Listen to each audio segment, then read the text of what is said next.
Swayam Prabha. Digital India. Educated India.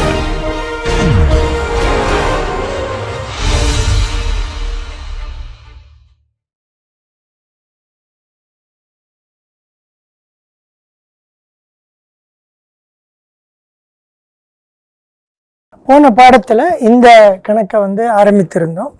இப்போ இந்த கணக்கை கண்டினியூ பண்ணிவிட்டு இதில் என்ன புதுசாக கற்றுக்கிறதுக்கு இருக்குது அப்படிங்கிறத பார்ப்போம்.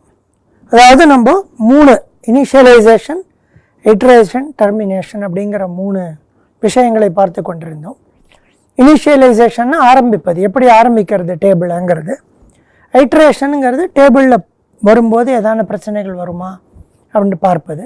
டெர்மினேஷனுங்கிறது டேபிள் எப்படி முடியும், எப்படி சிம்ப்ளெக்ஸ் அல்காரிதம் முடியும் அப்படிங்கிறத பார்க்குறது. இப்போ ஐட்ரேஷனுங்கிறதுல இருக்கும். இந்த கணக்கை போட்டு சில விஷயங்களை கற்றுக்கொள்ளலாம். ஸோ இதில் x1, x2, x3,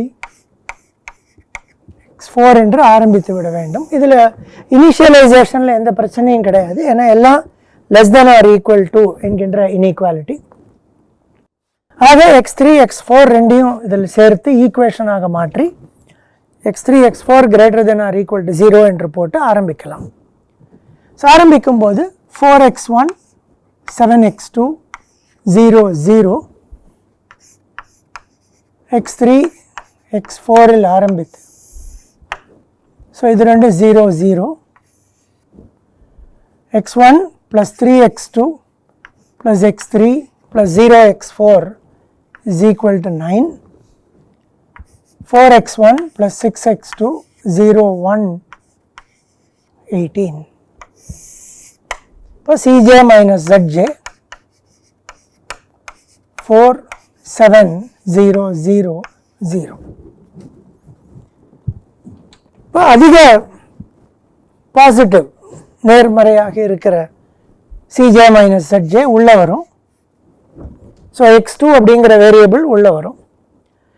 வெளியில் போகிற வேரியபிள் கண்டுபிடிப்பதற்கு இந்த தீட்டா என்பதை நாம் கண்டுபிடிப்போம். 9 divided by 3, 3, 18 divided by 6, 3. So இந்த கணக்கில் ஒரு டை இருக்குது. எதை வெளியில் அனுப்புறதுங்கிறதுல இப்போ ஒரு சந்தேகம் வந்துவிடும். நார்மலாக குறைந்த மதிப்பு இருக்கிறத வெளியில் அனுப்பிச்சிடுவோம். இந்த வாட்டி ரெண்டுமே 3 அப்படிங்கிற மதிப்பை பெற்றுக்கொண்டிருப்பதால் எதை அனுப்புவது அப்படிங்கிறதில் நமக்கு ஒரு சந்தேகம் வரும். அதுக்கு சொல்யூஷன் தீர்வு என்ன, எது வேணால் அனுப்பலாம். இப்போ நம்ம இதை வெளியில் அனுப்பிவிட்டு என்ன ஆகுதுன்னு பார்ப்போம். ஸோ இதை வெளியில் அனுப்பி விடுவோம். பிவட் இங்கே விடும். ஸோ x2ங்கிறது உள்ளே வரும், x4 இங்கே இருக்கும். இதை டிவைடு, x2க்கு 7, இங்கே 0. Divide every element of the pivot row by the pivot element. So 1 by 3, 1, 1 by 3, 0, 3. இந்த 3 தான் இந்த 3. இங்கே 0 வேணும், இங்கே 6 இருக்கு. ஸோ இது minus 6 times 1 is 0. So 4 minus 6 by 3ங்கிறது 2. So இது 2, 0, minus 2, 1. This minus 6 times 3, 0. So இங்கே ரைட் ஹேண்ட் சைடில் 0 வந்துடுது. அதுவும் இத்தனை நாட்கள் நம்ம பண்ணதில் வரல. எதனால் இந்த 0 வந்தது? இந்த டையால் வந்துதா? சமமாக இருக்கு இல்லையா, அந்த சமத்தினால் வந்துதா, டையால் வந்துதான்னு கேள்வி கேட்டால் அதுக்கு பதில் ஆமாம். இங்கே டை இருந்ததுனால ஒன்றுக்கு இதுக்கு இந்த வேல்யூ வந்துடும், மற்றதுக்கு 0 தான் வரும். டை இருப்பதனால் இது வரும். இப்போ Cj minus Zj கண்டுபிடிக்கணும். இங்கெல்லாம் 0 இருக்குது. So 4 minus 7 by 3, 5 by 3. 4 என்பது 12 by 3, ஸோ 5 by 3. 0, 0 இது ரெண்டும். இங்கே minus 7 by 3, இங்கே 21. ஆக Cj minus Zjவை பார்க்கும்போது இங்கே ஒரு பாசிட்டிவ் Cj minus Zj இருக்குது. ஆகையால் இது உள்ளே வரும். இப்போ தீட்டா கண்டுபிடிப்பதற்கு 3 divided by 1 by 3, 9, 0 divided by 2, 2. திருப்பியும் இதையே நான் உங்களுக்கு சொல்கிறேன். என்னன்னாக்க நியூமரேட்டர் மேலே இருக்கிற நம்பர் தான் 0ல் இருக்குது, டினாமினேட்டர் 2ல் இருக்குது, அதனால் டிவைட் பண்ண முடியும். இங்கே இருக்கும் மதிப்பு தான் நெகட்டிவாகவோ 0வாகவோ இருந்தால் அங்கே டேஷ் போடும். இப்போ 0 இருப்பதனால இன்வேரியபிளி 0 தான் வெளியில் போகும். சில சமயங்களில் இங்கே வந்து ஒரு மைனஸோ 0வோ வந்துருதுனாக்கா இங்கே டேஷ் போட்டு இது வெளியில் போகும். சாதாரணமாக 0 இருக்கும்போது 0 இருக்கிற வேரியபிள் தான் வெளியில் போகும், இது வெளியில் போகும். ஸோ இது பிவட். ஸோ திருப்பி இன்னும் ஒரு ஐட்ரேஷன் பண்ணும்பொழுது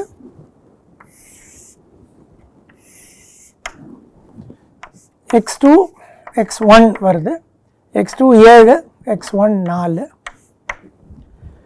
Divide every element of the pivot row by the pivot element. So 1 0 minus 1 half 0. இங்கே 0 வேணும். this இதை 1/3 ஆல் மல்டிப்ளை பண்ணி சப்ராக்ட் பண்ணால் 0 கிடைக்கும். So 1/3 minus 1 into 1/3 0 1 1/3 minus 1 into 1/3, so 2/3 ஆகும். இது 0 minus 1/3, so minus 1/6, 3 minus 1/3 0. இப்போ Cj minus Zj கண்டுபிடிக்கும் போது இது x2 x1 இருக்கிறதுனால இங்கே 0 0 ஆகிடும். இது வந்து 7 into 2/3, 14/3 minus 4. So 14/3 minus 12/3, 2/3. So minus 2/3 ஆக வரும்.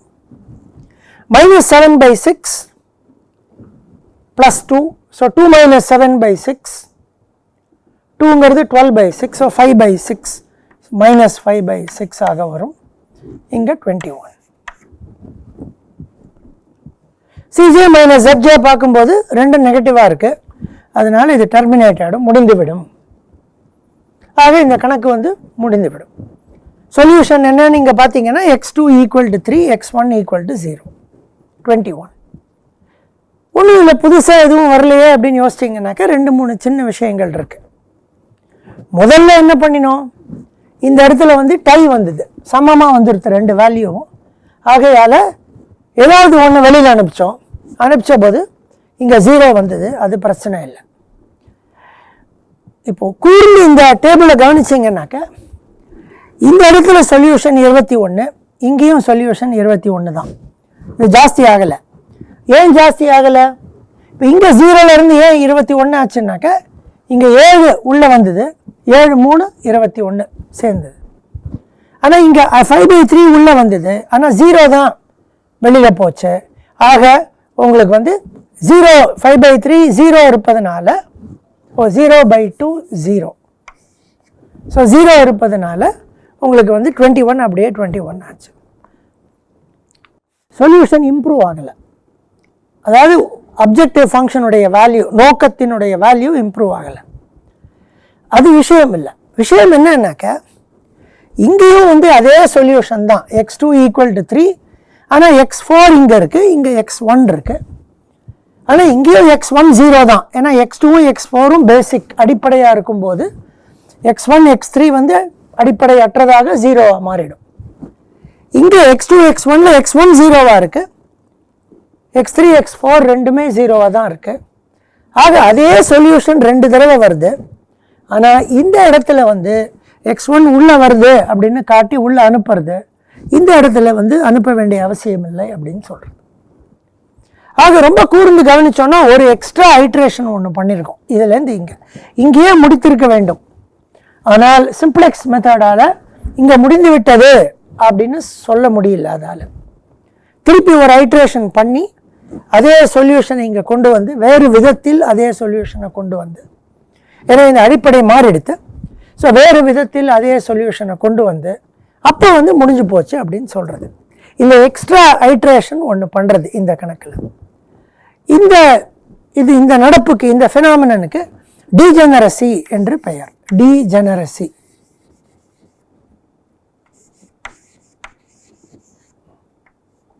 டீஜெனரசி என்று பெயர். சீரழிவு அப்படின்னு தமிழில் சொல்லலாம், ஆனால் டீஜெனரசி என்று சொல்வோம். டீஜெனரசி என்று பெயர். எப்போ டீஜெனரசி ஆகும்னாக்க ஒரு பேசிக் வேரியபிள், அடிப்படையாக இருக்கிற வேரியபிள் 0 மதிப்பை பெற்றால் அதற்கு டீஜெனரசி என்று பெயர். இங்கே x4ங்கிறது 0, இங்கே x1ங்கிறது 0. டீஜெனரசி வருவதற்கு காரணம் இங்கே ரெண்டும் சமமாக இருக்கும் பொழுது டீஜெனரசி உண்டாகும். டீஜெனரசியால் நமக்கு என்ன நஷ்டம் அல்லது கஷ்டம் என்றால், சில சமயங்களில் எக்ஸ்ட்ராவாக சில ஐட்ரேஷன் பண்ண வேண்டியிருக்கும். சிம்ப்ளெக்ஸால் இந்த இடத்தில் புரிந்து கொள்ள முடியவில்லை. நம்ம ஆரம்பித்த போது என்ன சொன்னோம், உகந்த ஆப்டிமம் வந்துடுத்துனாக்க சிம்ப்ளெக்ஸுக்கு புரிந்து கொண்டு வந்துடுத்து அப்படின்னு அதுக்கு சொல்ல தெரியணும்.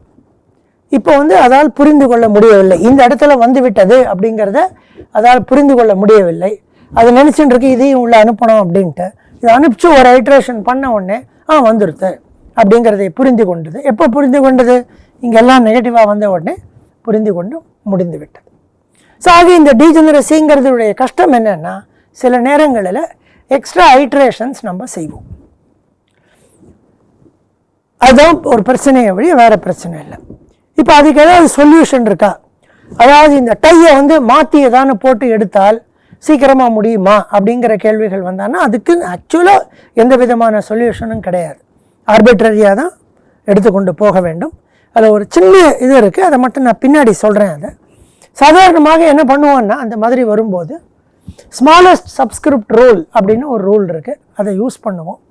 பட் அதுக்கும் இதுக்கும் நேரடி தொடர்பு கிடையாது, ஆனாலும் பரவலாக அதை யூஸ் பண்ணுவோம்.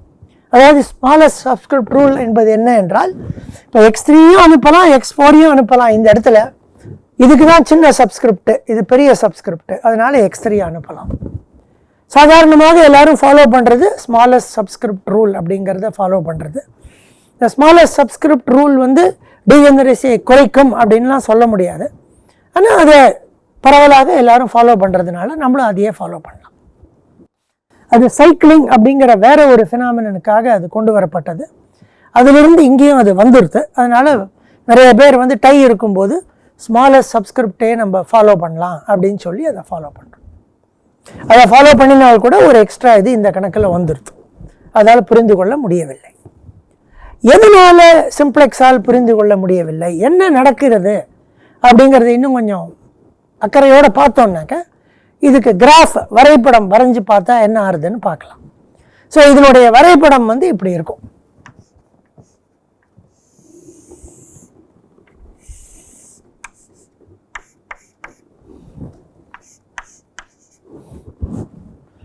x1 + 3x2 ≤ 9. ஸோ இது 9 வரைக்கும் போகும். ஸோ 1 2 3 4 5 9.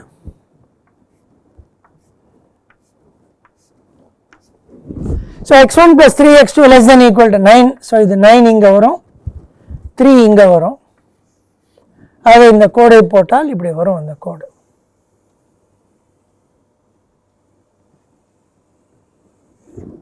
இப்படி வரும்.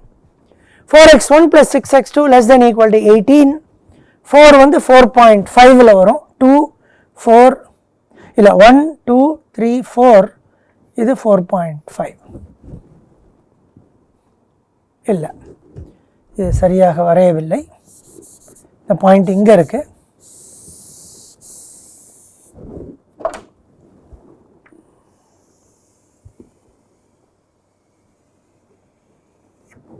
ஸோ 4.5 இங்கே வரும், திருப்பி 3 இங்கே தான் வரும். ஆக இந்த 4.5 இங்கே இருக்குது,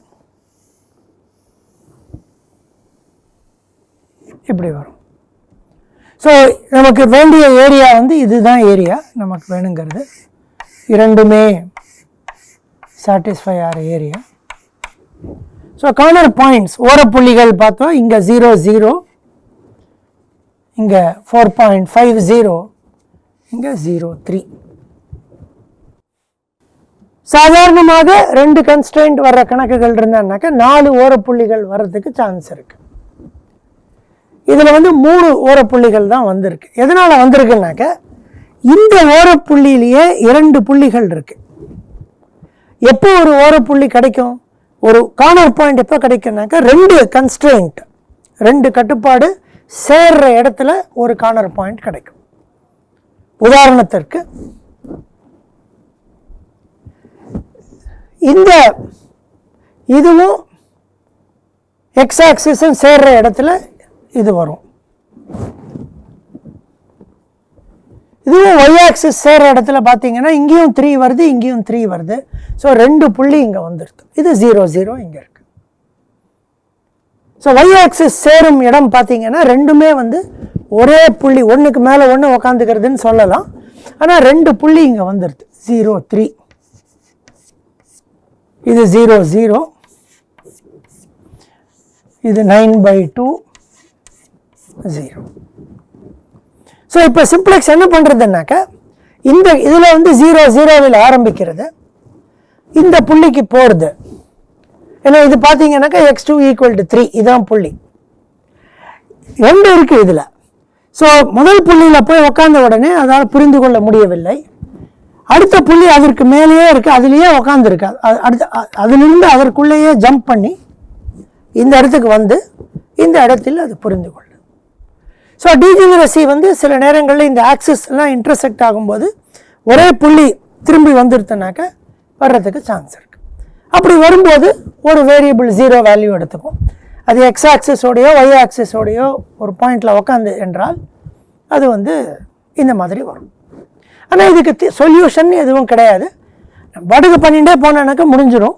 சில நேரங்களில் எக்ஸ்ட்ரா ஐட்ரேஷன்ஸ் பண்ண வேண்டி இருக்கும், அவ்வளோதான். சில சமயங்கள் இப்போ வந்து இந்த இடத்துல வந்து this is called degeneracy at termination. அதாவது இந்த பாயிண்டில் வந்துடுத்து திருப்பி ஒரு எக்ஸ்ட்ரா ஐட்ரேஷன் பண்ணி இங்கே முடியாது, இங்கே வந்துடுத்து இங்கே திருப்பி பண்ணி முடியாது. சில சமயங்களில் ஒரு நடு பாயிண்ட்லேயே அது 2-3 பாயிண்ட் மேலே இருந்ததுன்னா அதுலேயே பாயிண்ட் இருக்கும், அப்புறம் அதுலேருந்து வெளில வரும், வெளியில் வந்து முடியும்.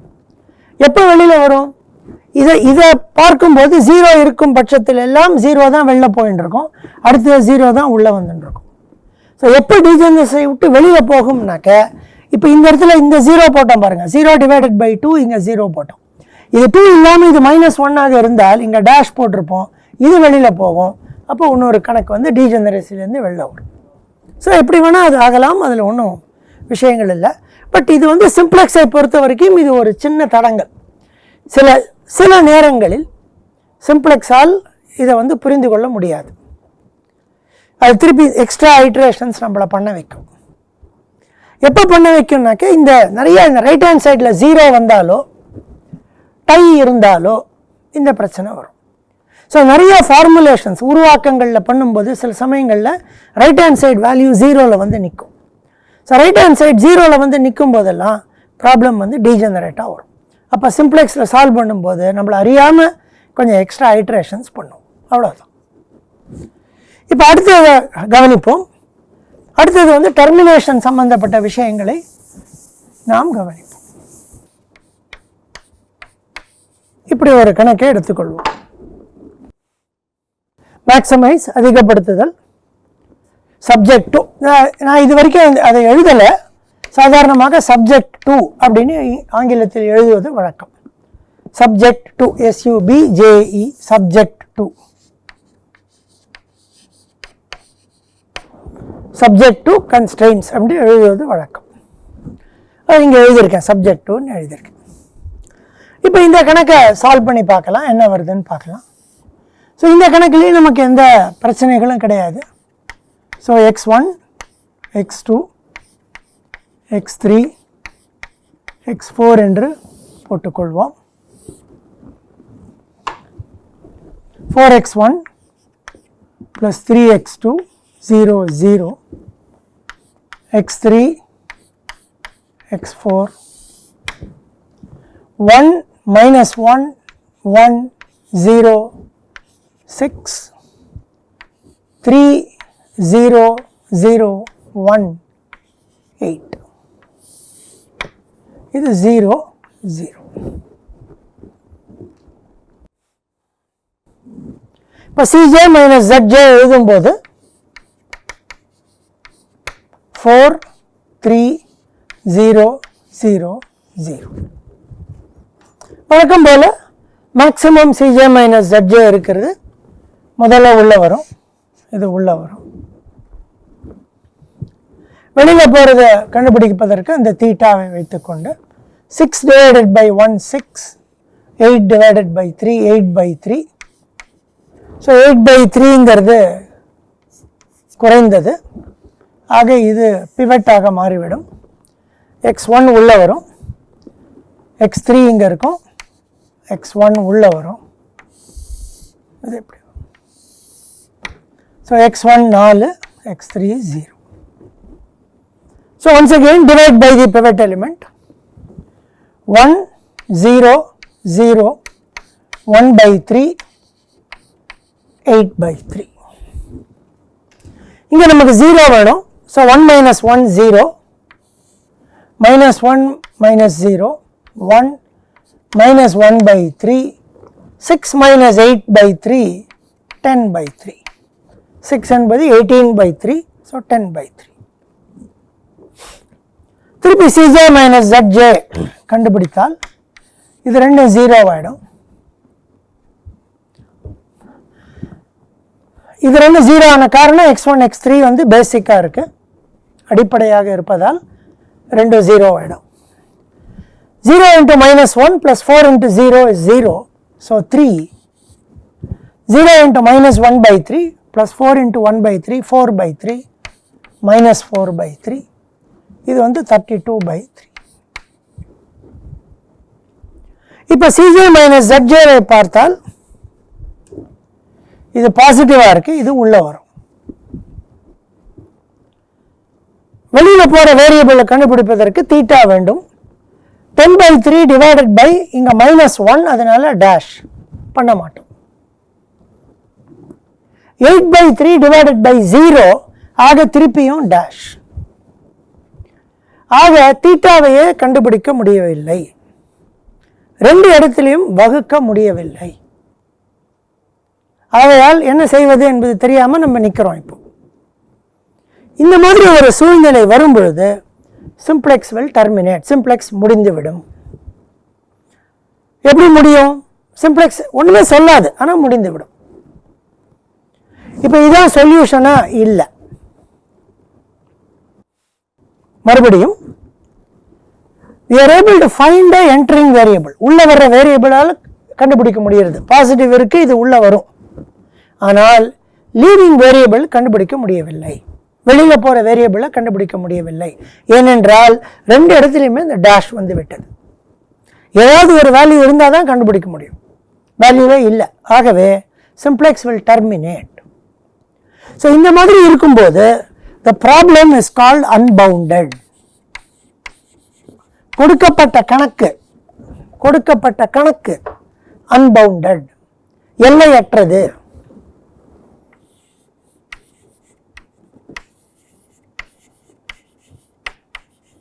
எல்லையற்ற unbounded, எல்லை பவுண்டரியே இல்லை, unbounded அப்படின்னு பேர். ஸோ இந்த அன்பவுண்டட்னா என்னங்கிறது திருப்பி கிராஃபில் போய் பார்த்து நம்ம புரிந்து கொள்ளலாம்.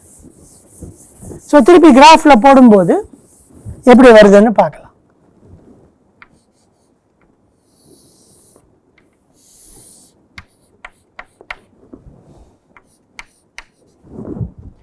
x1 minus x2 less than equal to 6. So இதை கொஞ்சம் ஜாகிரதையாக போடணும். 1 2 3 4 5 6 1 2 3 4 5 6. ஸோ இந்த ரெண்டு பாயிண்ட் வந்து 6,0 0, -6 இப்படி வருது ரெண்டு பாயிண்ட்டும்.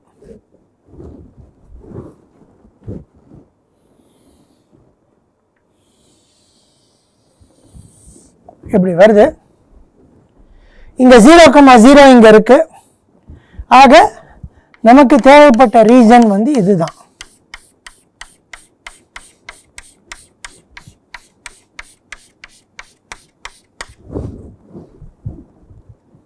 x1 minus x2 less than or equal to 6. இதெல்லாம் நமக்கு தேவையில்லை, சும்மா வரைவதற்காக இதை வச்சுட்டு இருக்கோம். அடுத்தது x1 less than equal to 8 by 3. 8 by 3 னா 2.666 1 2 இங்கே வரும். ஸோ x1 8 by 3ங்கிறது இது இப்படி வரும். ஸோ இப்படி வந்துடும்.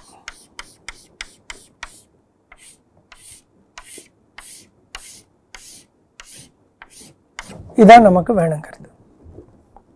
நம்ம 0 0ங்கிறது இங்கே இருக்கு. இது 8/3 0. இப்போ இந்த அப்ஜெக்டிவ் ஃபங்க்ஷனை வரையலாம். 4x1 plus 3x2 is equal to 12 அப்படின்னு வரைந்தால் 3,0 இங்கே வரும். 0,4 1 2 3 4 0,4. ஸோ அப்ஜெக்டிவ் ஃபங்க்ஷன் வந்து இப்படி வரும். இதை மேக்ஸிமைஸ் பண்ணுறதுனால இப்படியே மேலே போயிட்டே இருக்கும். இப்படி மேலே போயிட்டு. ஸோ சிம்பிளெக்ஸ் என்ன பண்ணிட்டு இந்த கணக்கை பொறுத்தவரையில் முதல்ல 0 0ல ஆரம்பிச்சது இங்கே இருக்கு. அதான் இது ஆரம்பித்து இங்கே வந்தது. இது 8/3 0க்கு இங்கே வந்தது. இங்கே வந்து 8/3 0 இங்கே வந்தது. இந்த இடத்துல வந்தது.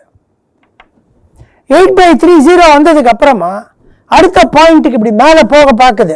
போனானாக்கா மேலே பாயிண்டே இல்லை. அதனால இது மேலே போயிட்டே இருக்கு. ஏன்னா எல்லையே கிடையாது. இந்த இடத்துல முடியவே இல்லை. ஆக இந்த feasible ரீஜன் என்பது எல்லையற்று இருக்கிறது. feasible ரீஜன் எல்லையற்று இருப்பதனால அன்பவுண்டட் ஆகிவிட்டதா அப்படின்னு கேட்டானா இல்லை. feasible ரீஜன் எல்லையற்று இருக்கிறது. அதே சமயத்தில் இந்த அப்ஜெக்டிவ் ஃபங்க்ஷன் நம்ம இன்க்ரீஸ் பண்ணிகிட்டே போனோம்னாக்க இந்த ரீஜனை விட்டு அது வெளியிலேயே வராது. ரெண்டும் இருந்தால்தான் அன்பவுண்டட்னஸ் என்று பெயர். feasible ரீஜன் பவுண்டரி இல்லாமல் இருக்கு.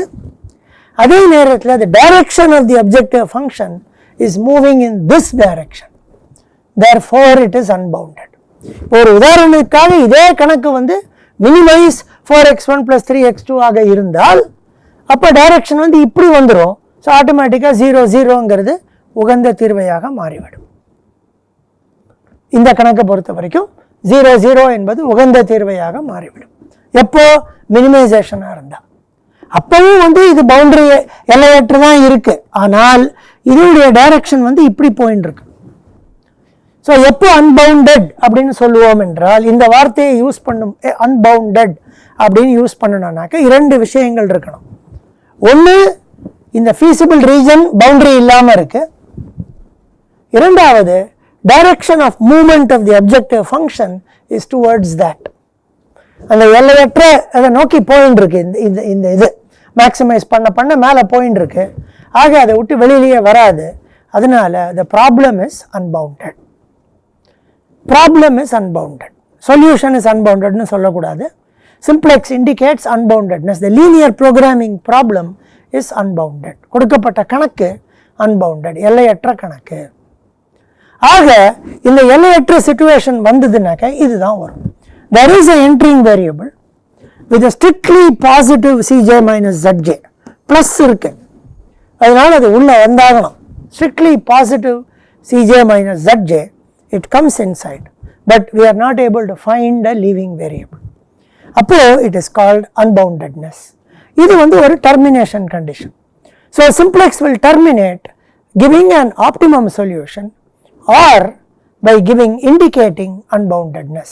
Simplex என்பது ஒரு உகந்த தீர்வையை கொடுத்து முடியும் அல்லது unboundedness எல்லையற்றது என்று சொல்லிவிட்டு முடியும். இது 2. ஸோ 2 விஷயம் வந்துருது. இப்போ முதல்ல இத்தனை நாள் வரைக்கும் ஒரு சொல்யூஷனை கொடுத்து தான் முடிஞ்சுது.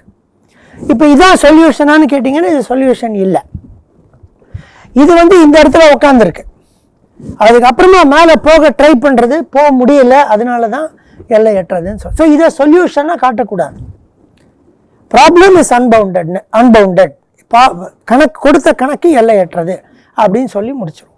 அவ்வளோதான். ஸோ இப்போ 2 விஷயம் பார்த்துருக்கோம். ஒன்று ஆப்டிமம் சொல்யூஷனை கொடுத்து உகந்த தீர்வையை கொடுத்து முடியும் அல்லது எல்லையற்றது என்று சொல்லிவிட்டு முடியும். ஸோ 2 விஷயங்களை பார்த்துருக்கோம். இதில் இன்னொரு ஒரு இன்ட்ரெஸ்டிங்காக ஒன்று இருக்குது. இத்தனை நாள் வரைக்கும் நம்ம என்ன பண்ணோம்? Cj மைனஸ் Zjல எது அதிகமான Cj மைனஸ் Zjவோ அதை தான் உள்ளே கொண்டு வந்தோம். இப்போ இந்த இடத்துல பார்த்தீங்கன்னாக்க 4 இருந்தது, 3 இருந்தது, இதை உள்ளே கொண்டு வந்தோம். ஸோ இது அதிகமாக இருப்பதால் இதை உள்ளே கொண்டு வந்த போது அது வெளியில் போச்சு. இப்போ ஒரு பேச்சுக்காக நம்ம இந்த 3ஐ கொண்டு வர ட்ரை பண்ணி இருந்தால் இங்கேயே அப்போவே பார்த்தீங்கன்னாக்கா உங்களுக்கு எல்லையற்றது தெரிந்துவிடும். 6/-1 கிடையாது, 8/0 கிடையாது. ஆகவே எல்லையற்றதுன்னு அங்கேயே சொல்லிட்டு போயிடும். அதனால் மேக்ஸிமம் சிஜே மைனஸ் ZJவை தான் உள்ளே கொண்டு வரணும்னு எந்த ரூலும் கிடையாது. Any positive CJ minus ZJ உள்ளே வரலாம். ரொம்ப ஸ்ட்ரிக்டாக சொன்னால் இனி நான் நெகட்டிவ் சிஜே மைனஸ் ZJ கூட உள்ளே வரலாம். ஆனால் சம்பிரதாயமாக நம்ம என்ன பண்ணுறதுனாக்க மேக்ஸிமம் தான் உள்ளே கொண்டு வரும். இதை புரிந்து கொள்வதற்காக இதை சொன்னேன். 3ஐ கொண்டு வந்திருந்தால் வந்திருக்கலாம் அப்படின்ட்டு. ஆனால் மேக்ஸிமம் தான் நம்ம உள்ளே கொண்டு வந்து பண்ணுவோம். கொண்டு வந்திருந்தால் அது தெரிந்து கொண்டிருக்கும். அதை செய்யாததுனால ஒரு ஐட்ரேஷன் ஆனதுக்கு அப்புறமா அதே வேரியபிள் வந்து இங்கே எல்லையற்றதுன்னு காமிச்சிட்டு போயிடுது. ஆக எல்லையற்றது அப்படிங்கிறது ஒரு டெர்மினேஷன் கண்டிஷன், ஒரு ஆப்டிமம் ஒரு டெர்மினேஷன் கண்டிஷன், அன்பவுண்டட்னஸ் ஒரு டெர்மினேஷன் கண்டிஷன். வேறு ஏதாவது இருக்கா டெர்மினேஷன் கண்டிஷனில்? இருக்குது. இன்னும் 2 விஷயங்களை பார்க்கணும்.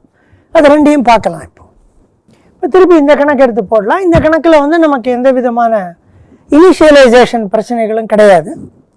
ஆக டைரெக்டாக ப்ராப்ளமை சால்வ் பண்ண ஆரம்பிக்கலாம்.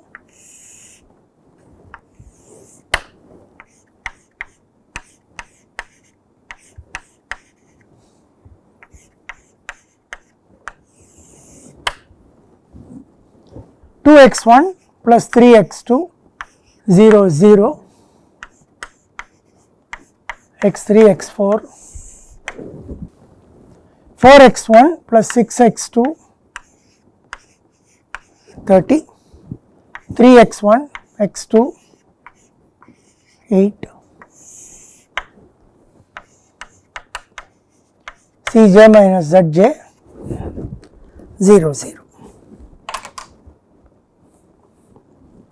Cj minus Zj கண்டுபிடிக்கும் போது 2 3 0 0 0.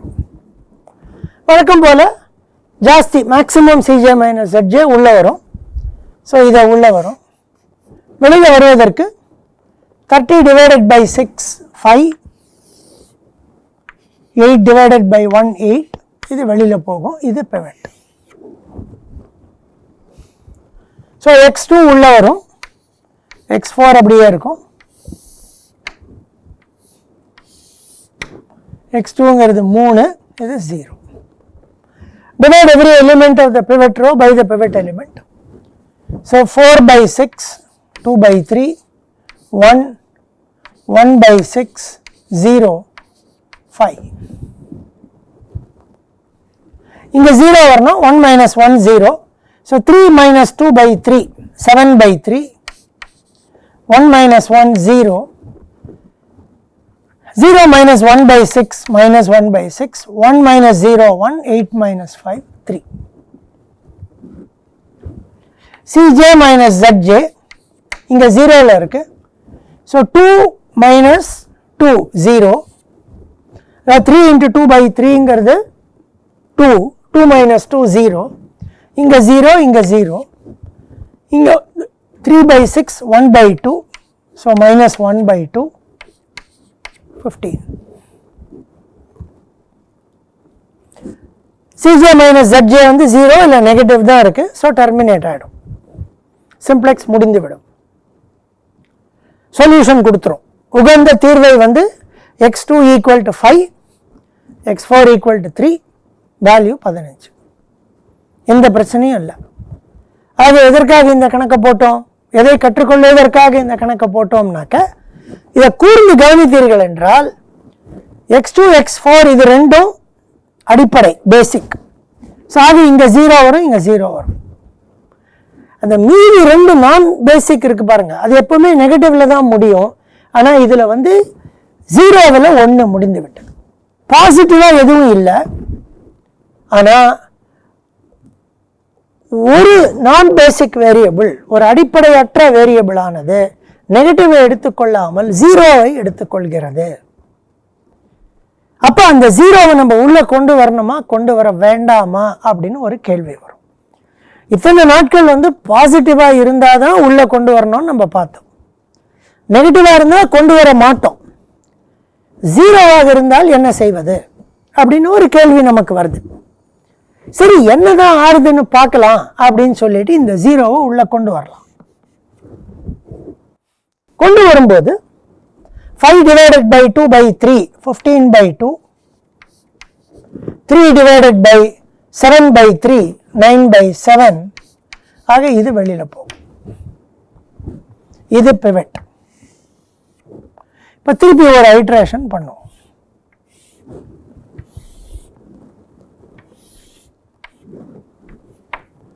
So x2, x1, 3, 2.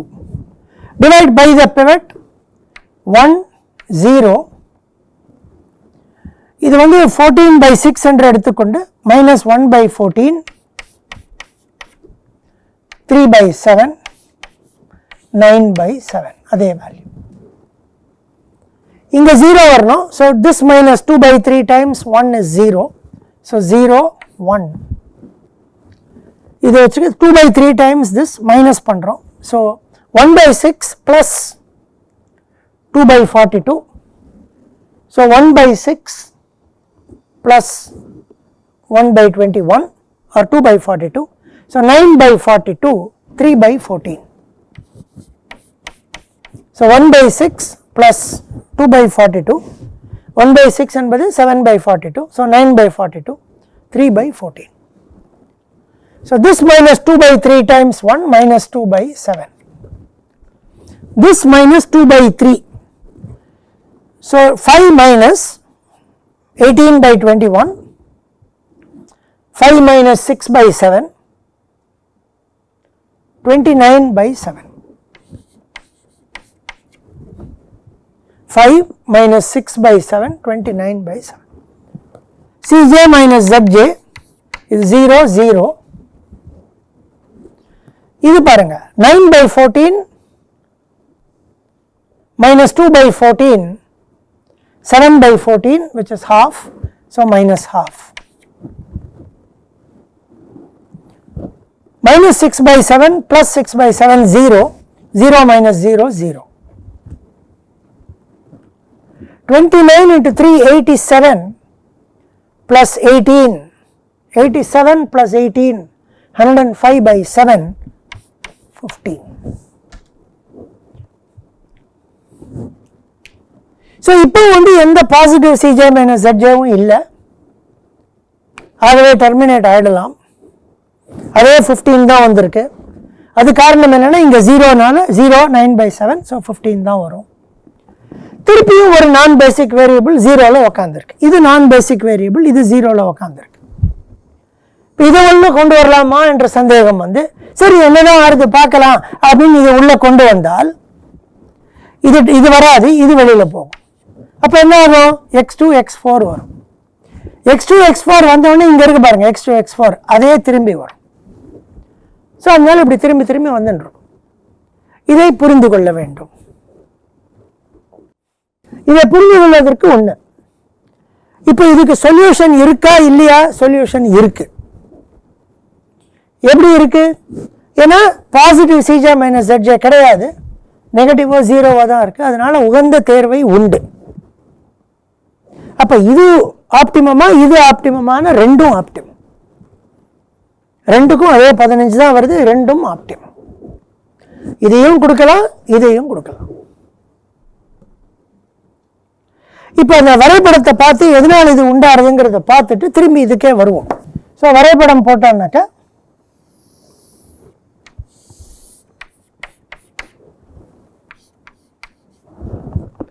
four x1 plus 6x2 less than 30. So 1, 2, 3, 4, 5, 6, 7, 8, 7.5.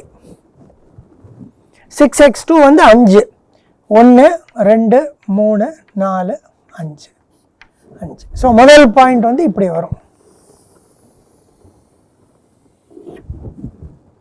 3x1 plus x2 less than equal to 8, 8 by 3 கிட்டத்தட்ட இங்கே வரும். இங்கே வந்து x2 8 வரைக்கும் போகும். 1, 2, 3, 4, 5, 6, 7, 8. ஸோ இதை எடுத்துக்கொண்டால் இப்படி வரும். இதுதான் நமக்கு ரீஜன்.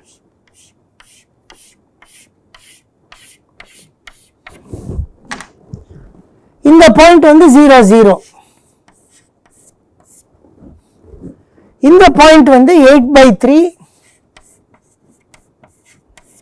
0, இந்த பாயிண்ட் வந்து 0,5, இந்த பாயிண்ட் வந்து 9/7 29/7.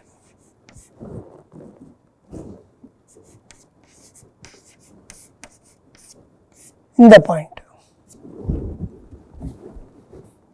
இப்போ 2x1 plus 3x2 வரையலாம். 2x1 plus 3x2 is equal to 12 அப்படின்னு வச்சுப்போம். ஸோ ஒன்று வந்து 3 4 5 6 6 0, இன்னொன்று 1 2 3 4 0 4. அதை வரைந்தால், இது ரெண்டையும் வரைந்தால் இப்படி வரும்.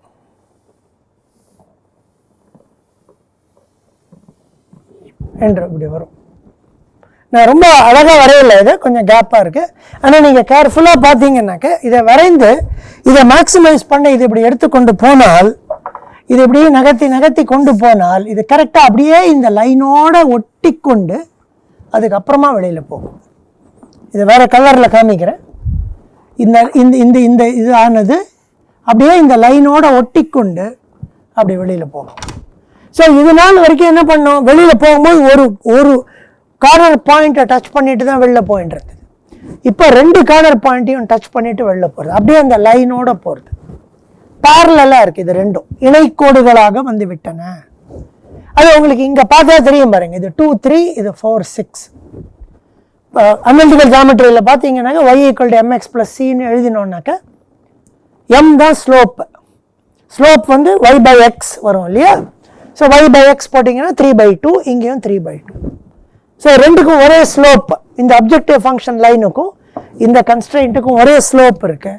ஆக ரெண்டும் பேரலாக இருக்குது. அதனால இந்த அப்ஜெக்டிவ் ஃபங்க்ஷனை நகர்த்தி கொண்டு போகும்போது அழகாக இதை இப்படி தொட்டு கொண்டு போய்விடும். ஸோ தொட்டு கொண்டு போவதனால் இந்த 2 சொல்யூஷனையும் இது நமக்கு காட்டுது. இங்கே x2 5 இருக்குது, x4 தான் 3, x1 வந்து 0. ஆக இது 0,5, இது 9/7 29/7. ஸோ இந்த ஃபினாமினனுக்கு பேர் வந்து ஆல்டர்னேட் ஆப்டிமம் என்று பெயர். ஆல்டர்னேட் ஆப்டிமம், இன்னொரு ஆப்டிமம் இருக்கு அப்படின்னு அர்த்தம். தமிழில் சொன்னா இன்னொரு உகந்த தீர்வை, பல உகந்த தீர்வைகள் இருக்கு அப்படின்னு அர்த்தம். இப்போ நிறைய விஷயங்கள் இந்த ஆல்டர்னேட் ஆப்டிமம்ல இருக்கு. எல்லாத்தையும் கொஞ்சம் அப்படி பார்த்துட்டு அப்புறமா அதை மறந்து விடலாம்.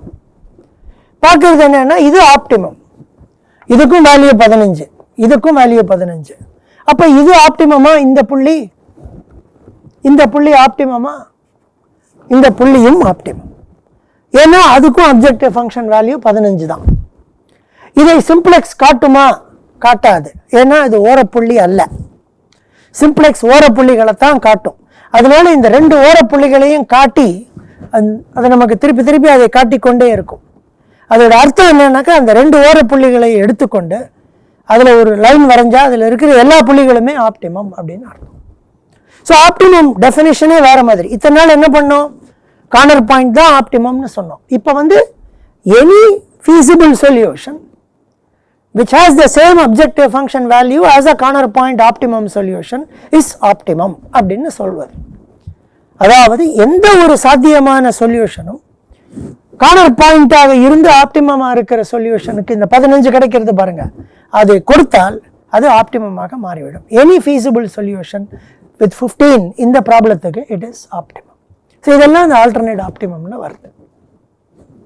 இப்போ நம்ம கையில் போடுவதனால இதை ரெண்டையும் பார்த்து புரிந்து கொண்டு நிறுத்தி விடுவோம். ஏன்னா இதுக்கு மேலே திருப்பி போட மாட்டோம். இதுக்கு மேலே போட்டோம்னா இதே தான் வரும். அப்புறம் இதுலேருந்து இது வரும், இதுலேருந்து இது வரும், இதுலேருந்து இது வரும். ஆக சிம்பிளெக்ஸை நம்ம கற்றுக்கொள்ளும் போது இதை புரிந்து கொள்ள வேண்டும். எப்படி புரிந்து கொள்வோம் என்றால், இந்த இடத்துல எல்லாம் ஆப்டிமம் வந்துவிட்டது, அதை முதல்ல புரிஞ்சுக்கணும். இங்கே ஆப்டிமம் வந்து விட்டது, ஏன்னா ப்ளஸ்ஸை வச்சுட்டு எதுவுமே இல்லை. ஆப்டிமம் வந்த பிறகு, உகந்த தீர்வை கிடைத்த பிறகு ஒரு 0 இங்கே இருந்தால் அது ஆல்டர்னேட் ஆப்டிமம் என்று அர்த்தம் அப்படின்னு புரிந்து கொள்ள வேண்டும். ஸோ கையில் போடும்போது நம்ம அந்த ஆல்டர்னேட் ஆப்டிமமாக காட்டுவோம். இப்போ இதே இந்த கணக்குகள் எல்லாத்தையும் பண்ணுறதுக்கு சால்வர் அப்படின்னு இருக்குது, நிறையா சாஃப்ட்வேர் இருக்குது, சால்வர்ஸ் அப்படின்னு இருக்குது. ஒரு உதாரணத்துக்கு சொல்லணும்னா மைக்ரோசாஃப்ட் எக்ஸல் உங்களுக்கு தெரிஞ்சிருக்கும். எக்ஸலில் ஒரு பில்ட்இன் சால்வர் இருக்குது. சால்வர் ஆட்-இன் அப்படின்னு ஒன்று போட்டு நீங்கள் ஆட் பண்ணிங்கன்னா சால்வர் வரும். ஸோ அந்த சால்வர்ஸ்லாம் பண்ணும்போது நிறைய நேரங்களில் வந்து சால்வர்ஸ் வந்து நமக்கு சொல்லாது ஆல்டர்னேட் ஆப்டிமம் இருக்குது அப்படிங்கிறத சால்வர் சொல்லாது. ஒரு ஆப்டிமமை சொல்லி காமிச்சிட்டு முடிச்சுடும். நமக்கு ஒரு இண்டிகேஷன் கூட கொடுக்காது. சாதாரணமாக எந்த சால்வருமே வந்து ஆல்டர்னேட் ஆப்டிமம் இருக்குது அப்படிங்கிற இண்டிகேஷன் கொடுக்காது. ஒரு ஆப்டிமமை காமிச்சிட்டு எதுவும் இல்லாதபடி அப்படியே முடித்து கொண்டு விடும். நம்ம கையில் போடும்போது தான் நம்ம இந்த ஜீரோலாம் பார்க்குறோம். இப்போ சால்வரில் போடும்போது அது என்ன சொல்லும் ஆன்சர், அப்போ x4 இருக்காது. ஏன்னா சால்வரை நம்ம இப்படி தான் கொடுக்க போகிறோம், இன்இக்வாலிட்டியாக கொடுக்க போகிறோம். ஸோ சால்வர் என்ன பண்ணும், x1 0 காட்டும், x2 5 காமிச்சு முடிச்சிடும்.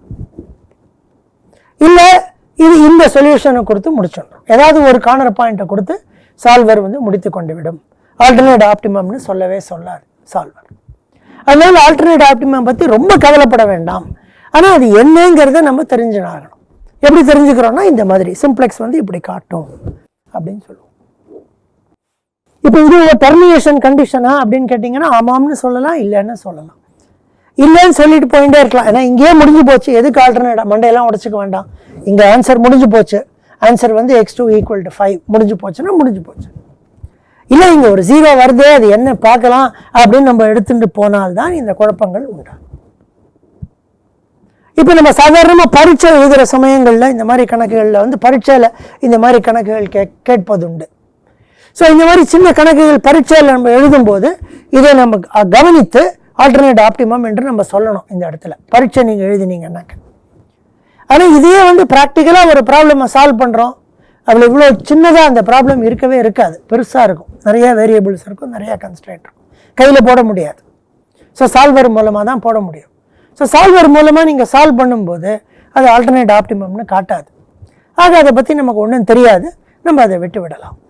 ஆனால் பரீட்சை எழுதும்போது, பரீட்சை எழுதுவதற்காக இதற்கு நம்ம கற்றுக்கொண்டோம் என்றால் ஆல்டர்னேட் ஆப்டிமம் வரும்போது வந்துவிட்டது அப்படின்னு நம்ம புரிஞ்சுக்கணும். எப்படி புரிஞ்சுப்போம், இங்கே கணக்கு முடிஞ்சிருது, ஆனால் இந்த ஒரு எக்ஸ்ட்ரா 0 இங்கே உட்காந்துருக்கு, அதை உள்ளே தள்ளுறோம், அப்போ அடுத்தது வருது என்று புரிந்து கொள்ள வேண்டும். இது உண்மையான ஒரு டெர்மினேஷன் கண்டிஷனான்னு கேட்டிங்கன்னா இல்லை, அவ்வளோ இதை பற்றி கவலைப்பட வேண்டிய அவசியம் இல்லை. இப்போ அடுத்ததை செய்யலாம். ஸோ அடுத்த கணக்கை எடுத்துக்கொண்டு கடைசி டெர்மினேஷன் கண்டிஷனை நம்ம பண்ணலாம். இப்படி ஒரு கணக்கை எடுத்துக்கொள்ளலாம். இப்போ வந்து இந்த greater than or equal to இருக்கீங்க. ஆக இதுக்கு ஒரு +x3 என்று போட்டுவிட்டு இதுக்கு -x4 என்று போட்டுவிட்டு ஒரு +a1ஐயும் சேர்த்தால்தான் நமக்கு வரும். ஸோ பிக் எம் மெத்தடில் தான் இதை சால்வ் பண்ணணும். இதை பண்ணி பார்க்கலாம்.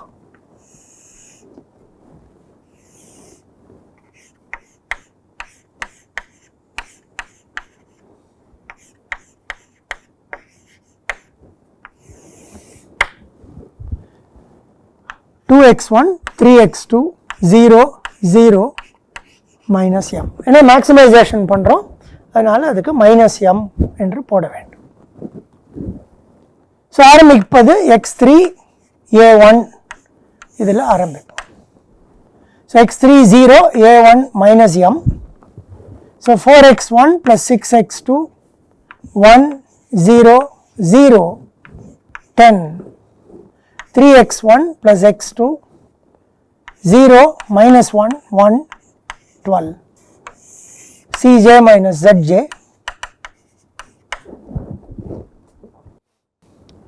2 + 3m. இதெல்லாம் 0 ஆகிடும், இது -3m. So 2 - -3m 2 + 3m 3 + m 0 -m 0 dash. Positive cj - zj. இங்கே 3m + 2 m + 3 3m + 2 இந்த பெருசு, ஆக இது உள்ள வரும். 10 divided by 4 5/2 12 divided by 3 4, ஆக இது வெளியில் போகும், இது பிவட். சாதாரணமாக நமக்கு அந்த ஆர்டிஃபிஷியல் வேரியபிள் வெளியில் போச்சுன்னா நல்லது, போகலை, x3 தான் வெளியில் போகிறது, என்ன ஆறுதுன்னு பார்க்கலாம். ஸோ x1 உள்ளே வருது, a1 இங்கே இருக்கு, சால்வ் பண்ணலாம். So x1 2, a1 minus m, pivot அங்கே மேலே இருக்கு, டிவைட் பை த பிவட் 1, 3/2, 1/4, 0, 0, 5/2. இங்கே 0 வரணும். So this minus 3 times 1, 0, 1 minus 9/2 minus 7/2, 0 minus 3/4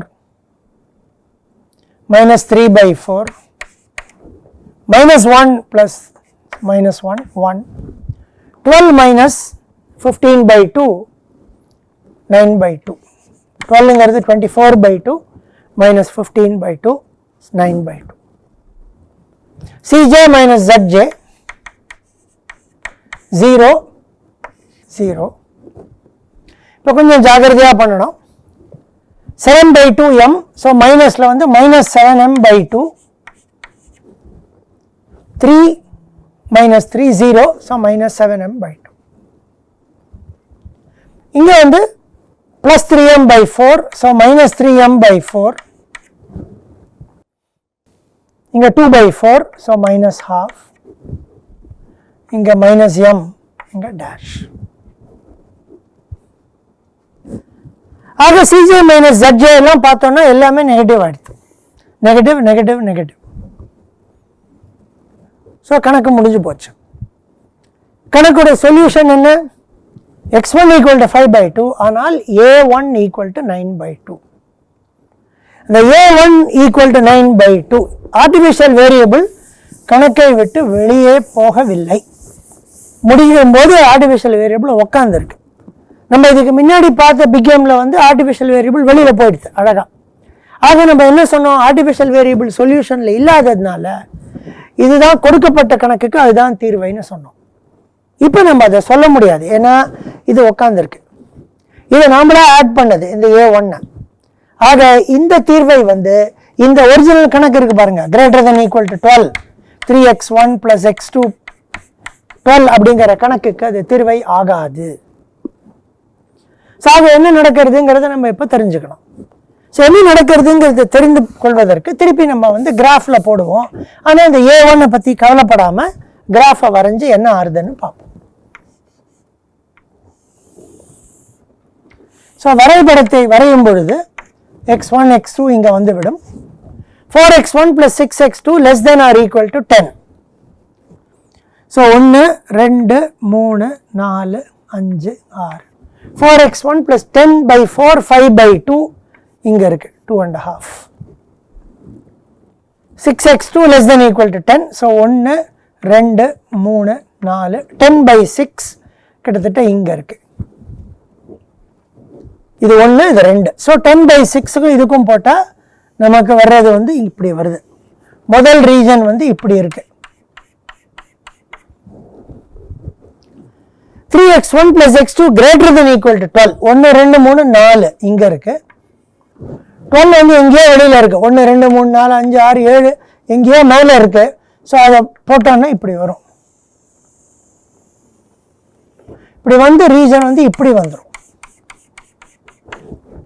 ஆக இது ரெண்டுமே வந்து சேர்ந்து நமக்கு கிடைக்கிற ரீஜனே இல்லை இந்த கணக்கில். ஃபீஸிபிள் ரீஜனே இல்லை இந்த கணக்குக்கு. ஃபீஸிபிள் ரீஜன் இல்லாததால் இந்த ப்ராப்ளம் வந்து இதன் பெயர் இன்ஃபீஸிபிள், சாத்தியமற்ற கணக்கு. கணக்கே வந்து ஃபீஸிபிள் ரீஜனே இல்லை. ரெண்டுக்கும் காமனாக இருக்கிற ரீஜனே இல்லை. ஒன்று வந்து இப்படி இருக்குது, ஒன்று அந்த பக்கம் இருக்குது. ஆக இது ரெண்டுக்கும் காமனாக இருக்கிற ரீஜனே இல்லாததுனால இது வந்து சாத்தியமற்ற கணக்கு, இன்ஃபீஸிபிள். இந்த ப்ராப்ளமே இன்ஃபீஸிபிள். ஆக இந்த ஒரிஜினல் கணக்கு சாத்தியமற்றதாக இருந்தால் நம்மளுக்கு அறியாமல் நம்ம ஒரு ஆர்டிஃபிஷியல் வேரியபிளை கொண்டு வந்து தான் ஆகணும். அண்ட் கொண்டு வரும்போது சிம்பிளெக்ஸால் இதை புரிந்து கொள்ள முடியாது. சிம்பிளெக்ஸ் என்ன சொல்லும்? இந்த வேரியபிள் சொல்யூஷனில் இருக்குது, 9/2 அப்படிங்கிற வேல்யூவோட இது வந்து சொல்யூஷனில் இருக்குது. ஸோ சிம்பிளெக்ஸ் வந்து ஆர்டிஃபிஷியல் வேரியபிளை சொல்யூஷனில் வைத்து கொண்டு முடித்தால் அந்த கணக்கு சாத்தியமற்றது அப்படின்னு அர்த்தம். இன்ஃபீஸிபிள் என்ற அர்த்தம். இன்ஃபீஸிபிளாக இருந்தால்தான் இந்த ஆர்டிஃபிஷியல் வேரியபிள் வெளியில் போகாமல் கடைசி வரைக்கும் இங்கே கணக்கில் உட்கார்ந்து கொண்டு ஒரு பாசிட்டிவ் வேல்யூவை எடுத்துக்கொண்டு முடியும். அப்படி முடிந்தால் கணக்கு சாத்தியமற்றது அப்படின்னு அர்த்தம். அப்போ இந்த 9/2ன்றதுக்கு என்ன அர்த்தம் அப்படின்னு பார்த்தீங்கன்னாக்க 9/2ங்கிறது 4.5 இல்லையா? இந்த 12 4.5 குறைச்சிங்கன்னாக்க 7.5 மாறும். ஸோ குறைக்கும் போது என்ன ஆகும்னா இது இப்படி மெதுவாக இப்படி நகர்ந்து இதை குறைத்தால் இது இப்படி நகர்ந்து இந்த புள்ளியில் நிற்கும். 5/2ல நிற்கும், இப்படி நிற்கும். ஸோ இந்த வேல்யூக்கும் ஒரு அர்த்தம் இருக்கு. அது என்னன்னாக்க இந்த 9/2 அளவுக்கு இதை குறைக்க வேண்டும்.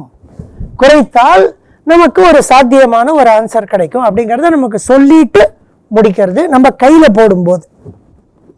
இதே நீங்கள் சால்வரில் போடும்போது போட்டிங்கன்னாக்க இதெல்லாம் பண்ணாது, டேபிள்லாம் கொடுக்காது, ப்ராப்ளம் இஸ் இன்ஃபீஸிபிள்னு சொல்லிட்டு போயிடும். எக்ஸல் சால்வரில் போட்டிங்கன்னா could not find a feasible solution அப்படின்னு சொல்லி முடித்துவிடும். இந்த 9/2லாம் வராது. கையில் போடும்போது தான் நமக்கு தெரியும் பாசிட்டிவ் வேல்யூவில் இது முடிந்தது என்றால் ப்ராப்ளம் இன்ஃபீஸிபிள், சாத்தியமற்றது அப்படின்னு ஒரு அர்த்தம். ஆக ஒரு கணக்கை எடுத்துக்கொண்டு இந்த மாதிரிலாம் வரும்போது ஏ கணக்கை விட்டு போகாமல் ஆர்டிஃபிஷியல் வேரியபிள் உட்கார்ந்திருந்து ஒரு பாசிட்டிவ் வேல்யூவை எடுத்துக்கொண்டால் கொடுத்த கணக்கு சாத்தியமற்றது அப்படின்னு அர்த்தம். அதே நேரத்தில் அந்த பாசிட்டிவ் வேல்யூ ஆனது எவ்வளவு தூரம் அந்த கன்ஸ்டன்ட்டை நகர்த்தினா நமக்கு தீர்வை கிடைக்கும் அப்படிங்கிறதையும் அது நமக்கு சொல்கிறது. அது இதோடு இந்த பாடத்தை முடித்துக்கொண்டு இன்னும் அதை சம்மரைஸ் பண்ணணும். டெர்மினேஷனில் நிறைய விஷயங்களை பார்த்துட்டோம். நம்ம அன்பவுண்டட்னஸ் பார்த்தோம், எல்லையற்றது, ஆல்டர்னேட் ஆப்டிமம் பார்த்தோம், பல உகந்த தீர்வைகளை பார்த்தோம், இன்ஃபீஸிபிள் சாத்தியமற்றதை பார்த்தோம். ஆக இது எல்லாத்தையும் என்னன்றதை புரிந்து கொண்டு எப்படி சிம்ப்ளெக்ஸ் முடியும், சிம்ப்ளெக்ஸ் டேபிள் எப்படி நாம் முடிக்க வேண்டும் அப்படிங்கிறத இன்னும் அதை சம்மரைஸ் பண்ணிவிட்டு அந்த சம்மரியை அடுத்த வகுப்பில் சொல்லிவிட்டு இன்னும் சில சின்ன விஷயங்களை அடுத்த வகுப்பில் காண்பித்து விட்டு இந்த சிம்ப்ளெக்ஸ் சம்மந்தப்பட்ட இதை முடித்து கொள்ளலாம். அதுக்கப்புறமா டுவாலிட்டி போன்ற பல டாபிக்ஸை பின்னாடி பண்ணலாம். இன்றைய பாடம் இதோடு முடிந்தது. அடுத்த பாடத்தில் இதை திருப்பி சம்மரைஸ் பண்ணி நம்ம ஆரம்பித்து செய்யலாம். நன்றி.